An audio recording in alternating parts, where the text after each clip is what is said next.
تزال طائفة من أمتي ظاهرين الحق لا يضرهم من خذلهم حتى يأتي أمر الله وهم كذلك رواه مسلم।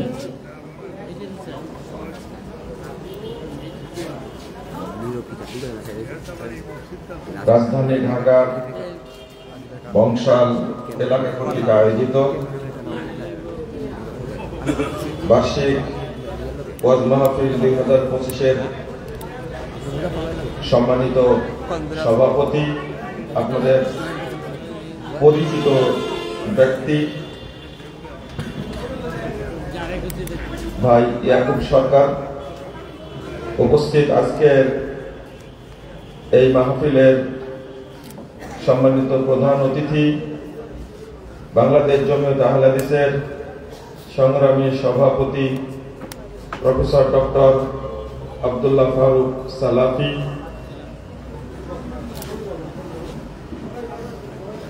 অন্যান্য দায়িত্বশীল, বিশেষ করে বংশাল ঢাকা দক্ষিণের সম্মানিত সভাপতি বাংলাদেশ জমিয়ত আহলে হাদিস জনাব আনোয়ারুল ইসলাম জাহাঙ্গীর ভাই সহ সকল অতিথিকে এবং আলোচককে, আপনারা যারা উপস্থিত তাদেরকে আমার প্রাণপ্রিয় ছাত্র যুবক ভাইদেরকে অভিনন্দন ও মুবারকবাদ জানাচ্ছি। আল্লাহর কাছে দোয়া করছি আল্লাহ যেন এই মাহফিলকে কবুল করে নেন, আমিন। যারা আয়োজন করেছেন এবং আমরা যারা অংশগ্রহণ করেছি, রব্বুল আলামিন যেন আমাদের সবাইকে ক্ষমা করে দেন। আল্লাহ যেন আমাদের সকলকে জান্নাতুল ফেরদাউসের মেহমান হিসাবে কবুল করে নেন, আমিন।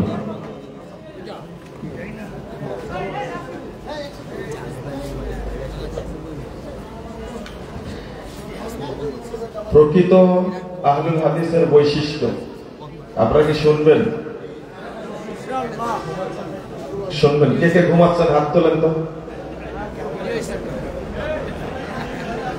ঘুমাচ্ছেন কে কে হাত তুলেন। তাহলে কেউ ঘুমায়নি, আলহামদুলিল্লাহ। যে বিষয়টি দেওয়া হয়েছে আমাকে খুব সুন্দর বিষয়, কিন্তু একেবারে শেষ রাতে ঘুমন্ত অবস্থায় চূড়ান্ত বিষয়। এখন বলে আপনাদের কতটুকু বুঝাতে পারবো আল্লাহ ভালো জানেন, তবে একটু সময় দিবেন আমাকে, ইনশাআল্লাহ দেবেন তো সময়, ইনশাআল্লাহ।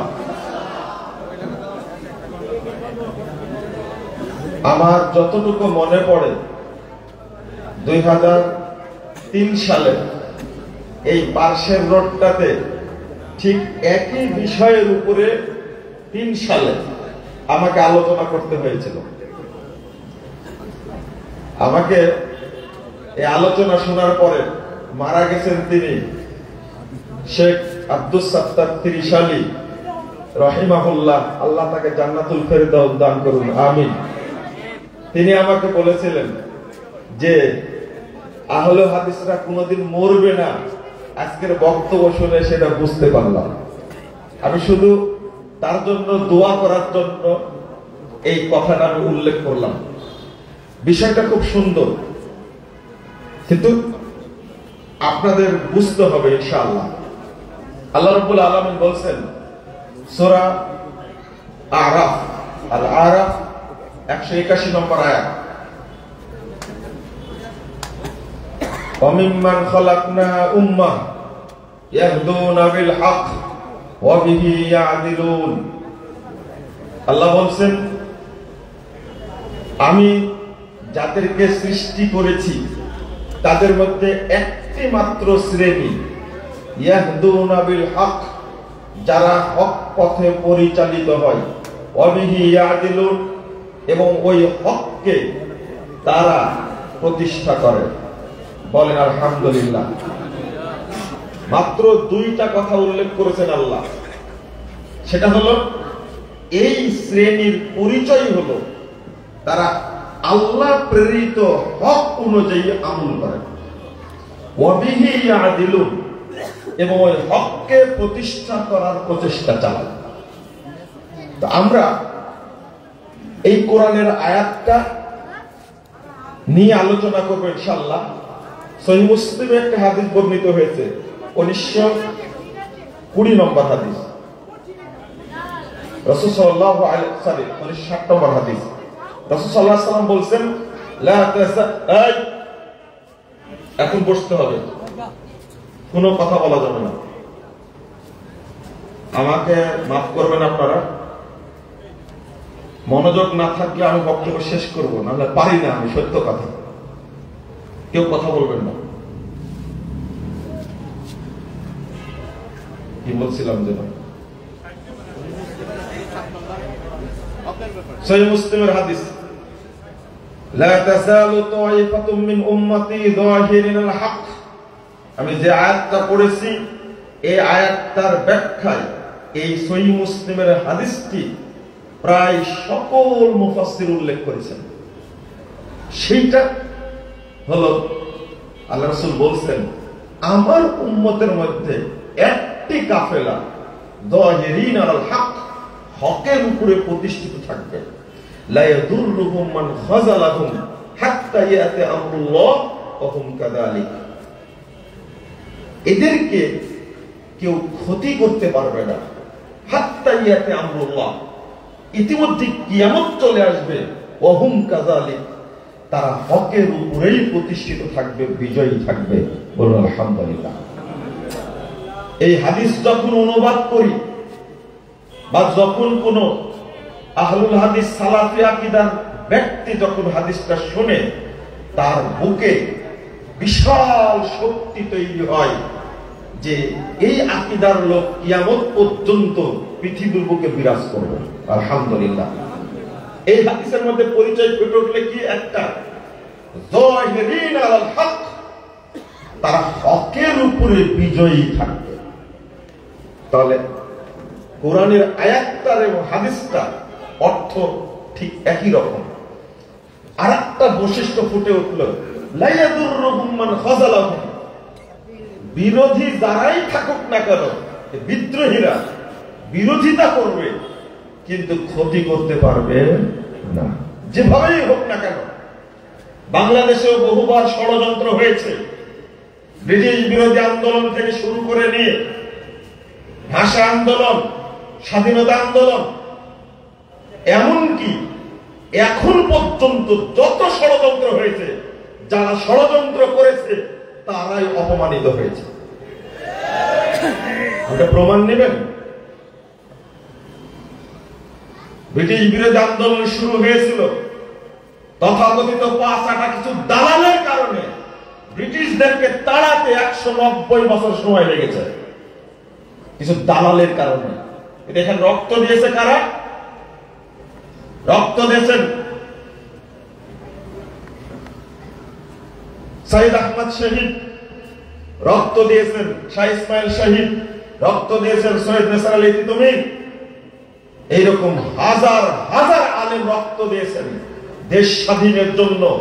তারা শুধু দেশ স্বাধীনই করেনি, তারা এই উপমহাদেশ থেকে ধর্ম ব্যবসায়ী যারা এবং শিরক বিদআত জাহিলিয়াতকে উৎখাত করার জন্য আপ্রাণ সংগ্রাম করে গেছেন। এই জন্য ব্রিটিশ বিরোধী আন্দোলনের কথা বলতে গেলে শাহ ইসমাইল শহীদের নাম আসবে, সাইদ আহমদ শহীদের নাম আসবে, বালাকোটের ইতিহাস আসবে, আসমাস্তের ইতিহাস আসবে, পেশোয়ারের ইতিহাস আসবে, আন্দামানের ইতিহাস আসবে। এই জন্য রাসূল সাল্লাল্লাহু আলাইহি ওয়াসাল্লাম বলছেন, যারা তাদের বিরোধিতা করবে তাদেরকে ক্ষতি করতে পারবে না, হাত্তা ইয়াতি আমরুল্লাহ, ইতিমধ্যে কিয়ামত চলে আসবে কিন্তু তারা বিজয়ী বেশি থাকবে। বলবো আলহামদুলিল্লাহ। এখানে আরেকটা হাদিস যোগ করতে হবে। এই হাদিসটি বর্ণিত হয়েছে সাওবান রাদিয়াল্লাহু আনহু থেকে, আর আরেকটা হাদিস বর্ণিত হয়েছে উবাদ ইবনে সামিত রাদিয়াল্লাহু আনহু। 10 জন নকিব, কেউ বলছেন 7 জন নকিব সাহাবীদের মধ্যে একজন উবাদ ইবনে সামিত রাদিয়াল্লাহু আনহু। এই হাদিসটার আলোকে কথা বলবো। আমি বলছিলাম পরিচয়গুলো ফুটে উঠবে। এই হাদিস পেশ করে ইমাম বুখারী রাহিমাহুল্লাহ সহিহ বুখারীর মধ্যে 7311 নম্বর হাদিসের মধ্যে উল্লেখ করছেন, হুম আহলুল ইলম, তারা হলো ইলমের অনুসারী। কিন্তু খলকু আফআল ইবাদ এই বইয়ের 26 পৃষ্ঠায় ইমাম বুখারী রাহিমাহুল্লাহ বলেছেন, হুম আসহাবুল হাদিস, তারা হলো আহলুল হাদিস। এখন এক জায়গায় বললেন ইমাম বুখারী আসহাবুল হাদিস, সহিহ বুখারীর মধ্যে বললেন আহলুল ইলম। কত বছর পরে ইমাম আলবানী রাহিমাহুল্লাহ 1999 সালের 13 সেপ্টেম্বর যিনি মারা গেছেন, তিনি কতদিন পরে সিলসিলা সহিহা 270 নম্বর হাদিসের আলোচনা করতে গিয়ে হাদিসটা নিয়ে আসছেন। 270 নম্বর হাদিস উল্লেখ করেছেন এখানে, যে হাদিসটা আলোচনা করছি 9 পৃষ্ঠা আলোচনা করেছেন। ইমাম বুখারীর দুইটা কথা তুলে ধরে বলছেন, লা মুনাফাকা বাইনাহু ওয়া বাইনা মা ক্বাবলা কামা হুয়া যাহির লিআন্না আহলুল ইলম হুম আহলুল হাদিস। তিনি বলছেন দুইটার মধ্যে কোনো বৈপরীত্য নাই, যেটা স্পষ্ট, কারণ আহলুল ইলম যারা তারাই আহলুল হাদিস। কথাটা কেন? ইলম আপনি কোথাও খুঁজে পাবেন না। আহলুল হাদিসদের কাছে যান আপনি, তাদের মধ্যে কুরআনও পাবেন, হাদিসও পাবেন, সাহাবীদের আমলও পাবেন ইনশাআল্লাহ। এখন বলবেন আপনি উদাহরণ দেন, উদাহরণ দিতে গেলে তো আপনারা রাগ করবেন। যত আমল করে এবং যত আকীদা অন্যরা, তাদের আকীদা এবং আমলের কোনো ভিত্তি শরীয়তে পাওয়া যায় না। যেমন এই যে টঙ্গী শুরু হয়েছে, তাই না? দলিলটা দেন তো। দাওয়াতে তাবলীগে 81 পৃষ্ঠার বইয়ের মধ্যে লেখছে, যারা মক্কায় সালাত আদায় করলে 1 লক্ষ গুণ বেশি নেকি হয়, আর টঙ্গীর মাসে সালাত আদায় করলে 1 কোটি গুণ বেশি নেকি হয়। ফজিলত তো দূরের কথা, ও কি মুসলমান আছে? বুঝেন না মনে কথাটা? এই কথার কোন দলিল আছে? জাল কিতাবে আছে এটা? বললো কেন? মক্কার সাথে তুলনা করাই হারাম। কোথায় হারাম এলাকা আল্লাহ প্রদত্ত কাবা এত মর্যাদা দিয়েছেন, আর কোথায় অপবিত্র মাঠ? রাগ করবেন না, এইরকম একটা হারাম কথা বলে দিল, তারপর দলিল আছে? ওই দলিল একজন ব্যক্তি যদি পবিত্রতা হাসিল করে সুন্নাহ মোতাবেক, এটা সুন্নাতই জানে না, পবিত্রতা হাসিল করে সুন্নাহ মোতাবেক কি করে? সুন্নাহ মোতাবেক যদি পবিত্রতা হাসিল করে বাথরুম সারে, ওই ব্যক্তি অর্ধেক কোরআন তেলাওয়াত করার নেকি পাবে। সুবহানাল্লাহ বলেন না? কিন্তু এটা কিন্তু একটা টোটালি মিথ্যা কথা, তার কোনো দলিল নাই। আমি যে কথাটা বললাম, ইমাম বুখারী রাহিমাহুল্লাহ হুম আহলুল ইলম, তাদের কাছে ইলম পাওয়া যাবে। জিজ্ঞেস করে আল্লাহ কোথায়? উত্তর দিবে আল্লাহ সর্বত্র বিরাজমান। বলেন নাউজুবিল্লাহ। একজন আহলে হাদিসকে জিজ্ঞেস করে আল্লাহ কোথায়, সে পট করে 3-4টা আয়াত পেশ করে বলবে আর রহমান আলাল আরশি ইস্তাওয়া, রহমান আল্লাহ আরশের উপরে উঠেছেন। সূরা তাহা 5 নম্বর আয়াত পট করে বলে দেবে ইনশাআল্লাহ। ইলম তাদের কাছে আছে। চলুন এই আয়াত, এই হাদিসটি সম্পর্কে ইমাম বুখারীর উস্তাদ আলী ইবনুল মাদিনী এবং আলী ইবনুল মাদিনীর ছাত্র ইমাম বুখারীর ছাত্র ইমাম তিরমিজি একসঙ্গে শুনে এই হাদিসটা। ইমাম তিরমিজি রাহিমাহুল্লাহ 2229 নম্বর হাদিসের মধ্যে এটা নিয়ে আসছেন। এই হাদিসটা, লা তাযালু তায়ফাতু মিন উম্মতি যাহিরুল হক লা ইয়াদুররুহুম মান খাযালাহুম হাত্তা ইয়াতা আমরুল্লাহ ওয়া হুম কাযালিক। এই হাদিসটা উল্লেখ করার পর ইমাম তিরমিজি বলেন, সামিতু মুহাম্মদ ইবনে ইসমাঈল, আমি ইমাম বুখারীকে বলতে শুনেছি, সামিতু আলী ইবনুল মাদিনী, আমি আমার উস্তাদ আলী ইবনুল মাদিনীকে বলতে শুনেছি। এই হাদিসটি পাঠ করার পরে আলী ইবনুল মাদিনী রাহিমাহুল্লাহ তিনি বলেছেন হুম আহলুল হাদিস। এই কাফেলার নাম হলো আহলুল হাদিস। বলেন আলহামদুলিল্লাহ। তিরমিজির মধ্যে আছে। এখানে আপনি বাড়াবাড়ি করে কিছু করতে পারবেন না, দলিল স্পষ্ট।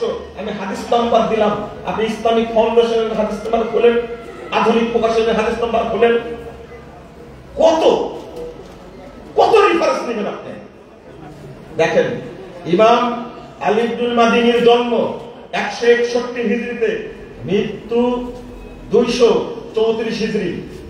ইমাম বুখারীর জন্ম 194 হিজরি, মৃত্যু 256 হিজরি। ইমাম তিরমিজির জন্ম 209 হিজরি। আপনাকে বলতে 275 হিজরি মৃত্যু। ইমাম তিরমিজি, এই তিনটা কথা বললাম, উল্লেখ করেছেন ইমাম তিরমিজি রাহিমাহুল্লাহ। বলছে কি জানেন? যে আহলে হাদিসরা হলো ইংরেজদের দালাল। ইংরেজরা আহলে হাদিসদেরকে তৈরি করেছে। বলেন তাহলে ইমাম বুখারী কোথাকার দালাল ছিল? কোন ইংরেজের দালাল ছিল? ইমাম বুখারীর ছাত্র ইমাম তিরমিজি কার দালাল ছিল? ইমাম বুখারীর উস্তাদ আলী ইবনুল মাদিনী রাহিমাহুল্লাহ কার দালাল ছিলেন? এত জ্ঞান পাপী হতে পারি না, একটু লজ্জা শরম করতে হয়। আহলে হাদিস সম্পর্কে মন্তব্য করতে হলে একটু আপনাকে হিসাব করতে হবে। লা হাওলা ওয়ালা কুওয়াতা ইল্লা বিল্লাহ। আলী ইবনুল মাদিনী রাহিমাহুল্লাহ তিনি আরেকটা পরিচয় বলছেন, শারাফ আসহাবিল হাদিস বইয়ের 9 পৃষ্ঠার মধ্যে আলী ইবনুল মাদিনী এই হাদিসটা পাঠ করে তিনি বলছেন, হুম আহলুল হাদিস আল্লাযীনা ইয়াতাহাদুনা মাযাহিবার রাসূল। আপনাদের শুনতে হবে, আপনাদের বুঝতে হবে তিনি কিভাবে বলছেন। এই বিজয়ী কাফেলাটা হলো আহলুল হাদিস, যারা রাসূলের পথকে আঁকড়ে ধরে থাকে, আদর্শকে আঁকড়ে ধরে থাকে। ওয়ায়াসুবুনাল ইলম, যখন শরীয়তের উপরে নির্যাতন আসে তখন শরীয়তকে তারা রক্ষা করে, এই নির্যাতনকে বাধা দান করে। ওয়ালাউলাহুম, পৃথিবীতে যদি আহলে হাদিসগণ না থাকতো, লাম তাজিদ আনিল মুতাজিলা ওয়ার রাফিদা ওয়াল জাহমিয়া ওয়া আহলিল ইরজাই ওয়ার রাইয়্য শাইআন মিনাস সুনান। শোনো, যদি আহলে হাদিসগণ পৃথিবীতে না থাকতো তাহলে মুরজিয়া বলো, জাহমিয়া বলো, মুতাজিলা বলো এবং আরো যত রায়পন্থী দল আছে, আরো যত মতবাদ আছে, কারোর কাছে তুমি একটা সুন্নাত আশা করতে পারতে না। এই দলিল দ্বারা প্রমাণিত হয় যে আহলুল হাদিসদের কাছে সুন্নাহ থাকবে। কি থাকবে? সুন্নাহ। তারা সুন্নাতের উপর প্রতিষ্ঠিত থাকবে। কিন্তু ইমাম শাফিঈ রাহিমাহুল্লাহর কথাটা শুনেন, 150 হিজরিতে জন্ম, 204 হিজরিতে মৃত্যু। তিনি বলছেন, ইদা রাআইতু রাজুলাম মিন আসহাবিল হাদিস কাআন্নী রাআইতুন নবী সাল্লাল্লাহু আলাইহি ওয়াসাল্লাম হাইয়া। আমি যখন কোন আহলে হাদিস ব্যক্তিকে দেখি, স্বয়ং মুহাম্মদ সাল্লাল্লাহু আলাইহি ওয়াসাল্লামকে জীবিত অবস্থায় দেখি। আপনি কি দেখতে পান? আহলে হাদিসের বৈশিষ্ট্য কি? আপনাকে দেখলে কি মনে হয় আপনি সাহাবীদের অনুসারী, আপনি রাসূলের অনুসারী? ব্যক্তি জীবনে ইসলাম নাই, লা হাওলা ওয়ালা কুওয়াতা ইল্লা বিল্লাহ। মসজিদে গিয়ে সালাত আদায় করি সুন্নাহ মোতাবেক, কিন্তু দাড়ি ঠিকই কাটি, টাকনুর এসে প্যান্ট পরি। রাজনৈতিক জীবনে কি অন্তর্ভুক্ত হয়ে ফেরাউনের রাজনীতি করি? চলবে না এটা। ব্যবসায়িক জীবনে গিয়ে আমি কারুনের নীতি অনুসরণ করি, সামাজিক জীবনে আমি উবাই ইবনে খালাফের নীতি অনুসরণ করি। ইমাম শাফিঈ রাহিমাহুল্লাহ বলছেন, আহলুল হাদিস দেখলেই মনে হবে আমি মুহাম্মদ সাল্লাল্লাহু আলাইহি ওয়াসাল্লামকে জীবিত অবস্থায় দেখতে পাচ্ছি। আজকের প্রেক্ষাপট ঘুরে গেছে। আহলুল হাদিস ভাইদেরকে আমি বলবো, সুন্দর প্রেক্ষাপট তৈরি হয়েছে, আমাদের ছাত্ররা করে দিয়েছে, কিন্তু ওয়াবিহি ইয়াদিলুন, এই হত্যাকে প্রতিষ্ঠা করার জন্য প্রচেষ্টা চালানো আমরা তরুণরা এই কাজটা করি না। বরং যারা আমরা আহলে হাদিস সালাফি বলে দাবি করি তারা অনেক পিছিয়ে আছে। যতদিন পর্যন্ত ইখলাসের সাথে দাওয়াতি কাজ না করবেন ততদিন পর্যন্ত এই দেশে আপনি সালাফি আকীদা প্রতিষ্ঠা করতে পারবেন না, সম্ভব না। এখানে তরুণদের এগিয়ে আসতে হবে। আমি বক্তব্য শেষ করে দেবো কিছুক্ষণের মধ্যেই, কারণ এত রাত্রিতে বক্তব্য দেওয়া যায় না। আমি আপনাদের এখানে এসে বলতে চাই, একটা কথার জবাব দিতে চাই। দেখুন, কিছু মানুষ বলে যে 200 বছর আগে আহলে হাদিসরা জন্ম নিয়েছে। একটু জোরে বলেন তো নাউজুবিল্লাহ। শয়তান যেন চলে যায়। নাউজুবিল্লাহ, আস্তাগফিরুল্লাহ। এত বড় মিথ্যা হতে পারে না। আরেকটা কথা বলবে যে আহলে হাদিস বলতে বোঝানো হয়েছে তাদেরকে, মুহাদ্দিস জনকে। তওবা তওবা, আস্তাগফিরুল্লাহ। কেমনে বলে? আমি তারিখ দিয়ে বলতাম, দুইটা কথা শুধু শুনেন আপনারা। একটা হলো ইমাম শামসুদ্দিন মাকদিসি, তিনি তার একটা বই আহসানুত তাকাসিম ফি মারিফাতিল আকালিম, এই বইয়ে 153 পৃষ্ঠা সম্পর্কে তিনি বলছেন, 96 পৃষ্ঠায় বলছেন যে, আমি কত সাল বললাম মনে আছে? 375 হিজরির কথা বলছি। 380 হিজরিতে মারা গেছেন। 375 হিজরিতে এসেছিলেন এই ইন্ডিয়াতে, এই উপমহাদেশে এসেছিলেন। তিনি তার বইয়ের মধ্যে উল্লেখ করছেন 96 পৃষ্ঠায় মক্কা মদিনা হিজরত সম্পর্কে। তিনি বলছেন এই এলাকার মানুষ সবাই ছিলেন আহলে হাদিস আকীদার উপরে।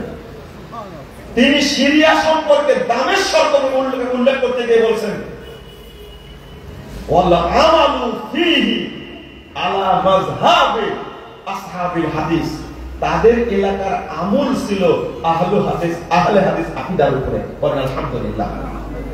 তিনি 375 হিজরিতে পাকিস্তানের মুলতানে এসে তিনি মন্তব্য করছেন, মাযাহিবুহুম, তাদের মধ্যে অনেক মাযহাব ছিল, আকসারুহুম আসহাবু হাদিসিন, তবে তাদের মধ্যে সবচেয়ে বেশি মানুষ ছিল আহলুল হাদিস আকীদা।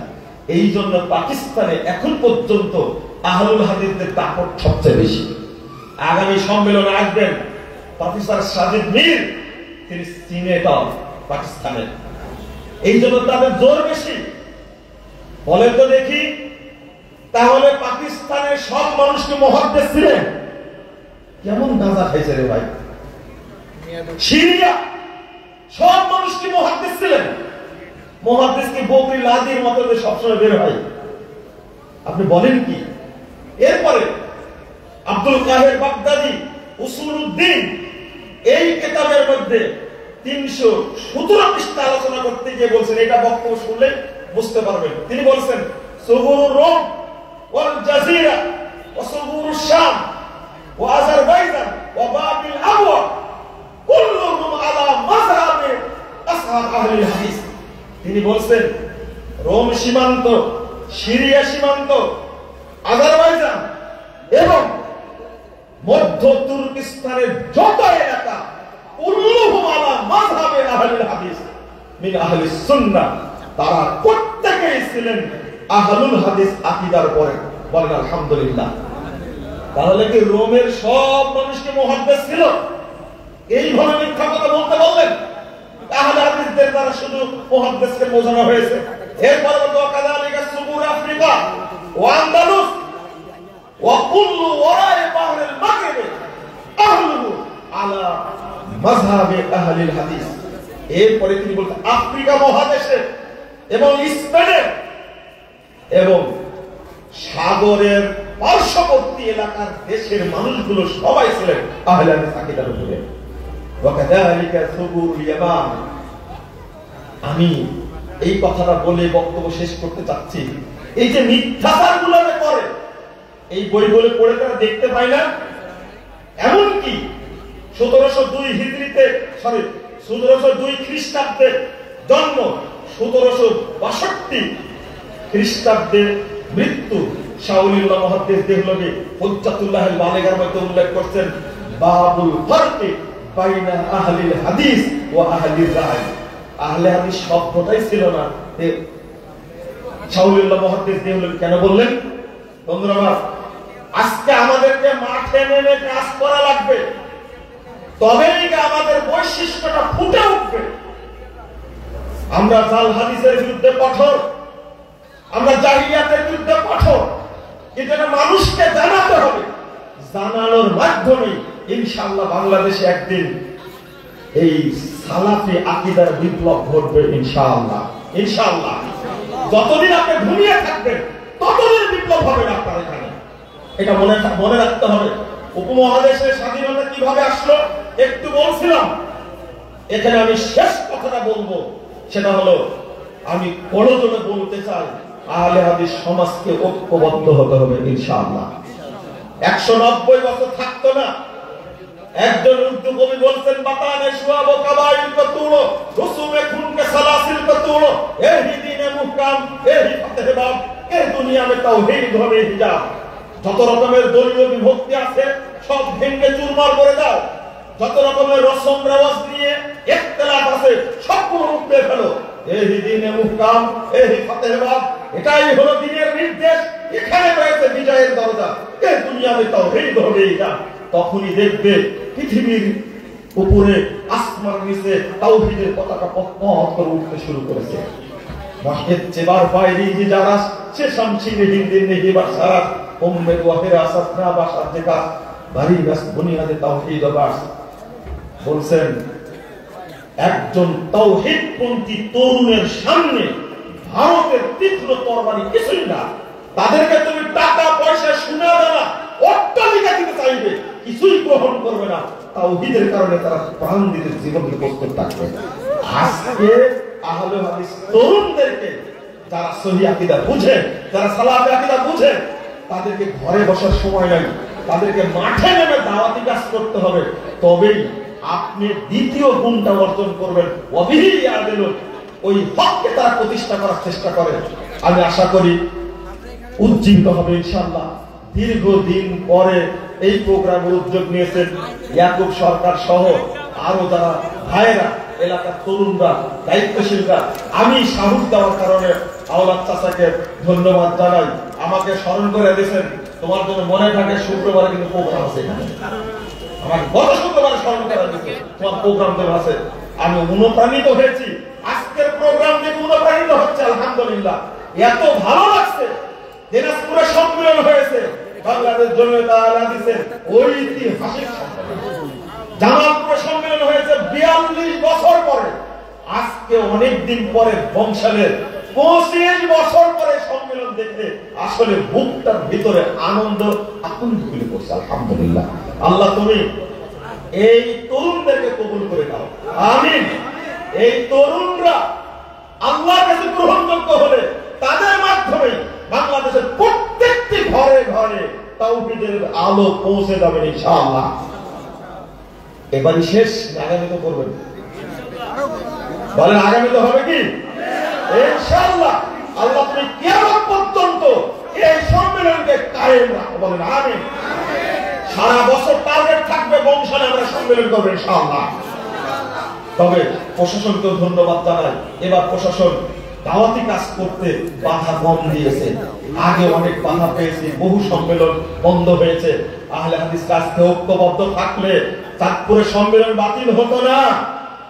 আহলে হাদিসদেরকে কেউ তাড়া দিত না, আহলে হাদিসদের নামে কেউ মিথ্যাচার করতে পারতো না। আজকে আহলে হাদিসরা ঘুমিয়ে থাকার কারণে আহলে হাদিসদের বিরুদ্ধে মিথ্যাচার করে তারা। আমার শরম লাগে, লজ্জা লাগে। আহলে হাদিস তরুণকে শুধু আমিন বলার কারণে মসজিদে ধরে পিটা। সে সন্ত্রাসী না, সে খুনি না, সে ধর্ষক না, সে দুর্নীতিবাজ না। মাত্র 17 বছরের এক ছেলে মসজিদে সালাত করতে ঢুকে রাসূলের তরিকায় সালাত করতে গিয়ে আমিন জোরে বলেছে, তাকে পিটায় রক্তাক্ত করেছে। বাংলাদেশে যারা এই ধরনের কাজ করে, রাসূলের তরিকায় সালাত আদায় করার জন্য যারা মারপিট করে, মসজিদে তালা লাগিয়ে দেয়, তারা মানুষই হওয়ার যোগ্যতা রাখে না, মুসলমান তো দূরের কথা। এই ঘটনা ঘটবে কেন?